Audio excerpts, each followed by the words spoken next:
Husband বিদেশে আছেন, তখন দেখা যাচ্ছে তিনি এসেছেনই 3 মাসের জন্য, তো ওই ব্যাপারটাকে আসলে আমরা তখন কিভাবে আসলে বুঝিয়ে বলবো বা যাদের হাজবেন্ড বিদেশে থাকেন? আচ্ছা, মলি, এবং প্রথমে আমি অনেক ধন্যবাদ দিতে চাচ্ছি যে এত প্রয়োজনীয় এবং জরুরি একটি বিষয়ে আমাকে সম্পৃক্ত করার জন্য মলিকে এবং বাংলা ভিশনকে। তো আমাদের তো এই যে এই আপা বললেনই, খুব সুন্দর করে সংজ্ঞায়িত করলেন যে আসল সময়টা হলো 1 বছর, কিন্তু যদি তার 35-এর উপরে চলে যায় সেটা 6 মাসে নেমে আসে, 37 হয়ে গেলে 3 মাসে নেমে আসে, 40 হলে আর একটা দিনও না। কিন্তু সেম একটা বিষয় যারা বাইরে থাকে ওদেরটা খুবই ইম্পর্ট্যান্ট। দেখা গেল বিয়ের 5 বছর, কিন্তু ওরা মাত্র 3 মাস করে 6 মাস ট্রাই করতে পেরেছে।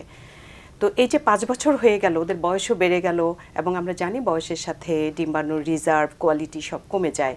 তো সেক্ষেত্রে ওদের ক্ষেত্রেও কিন্তু ওই আমাদের 40 বছরের মতোই বলতে হবে যে আপনাদের আর টাইম নাই, আপনাদের এইবার যে হাজব্যান্ড আসবে 3 মাসের জন্য বা যতটা পারে সময় নিয়ে আসুক, এবং এখন থেকে আপনি বিশেষজ্ঞের পরামর্শ থাকেন ওই 3 মাস আপনি একদম টানা ট্রিটমেন্টে থাকবেন।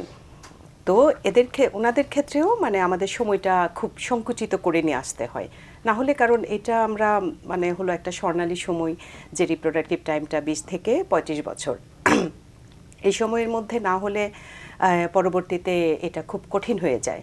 আরেকটা, যেমন আপনি বলছিলেন যে প্র্যাকটিক্যাল সিচুয়েশনটা, যে আমার কাছে কিছুদিন আগেই চেম্বারে একজন দম্পতি আসলো, তো যে ফিমেল পার্টনার, ওয়াইফের বয়স হলো 34, মানে 34 বছর, তারা বিয়ে হয়েছে 3 বছর।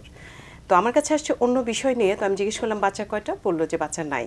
তো আমি বললাম বাচ্চা নিচ্ছেন না কেন বা হচ্ছে না, বলে না আমরা ট্রাই করছি না, আমরা আরও কিছুদিন পরে ট্রাই করব।